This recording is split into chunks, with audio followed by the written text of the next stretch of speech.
வாதம் செய்வது என் கடமை, அதில் வழியை காண்பது உன் திறமை.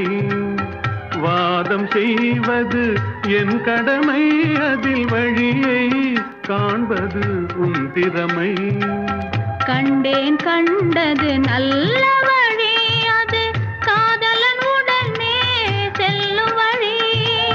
கண்டேன் கண்டது நல்ல வழி, அது காதலன் உடனே செல்லும் வழி.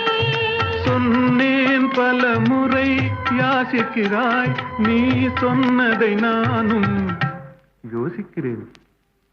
ஒருத்தி ஒருவனை நினைத்து விட்டால் அந்த உறவுக்கு பெயர் என்ன?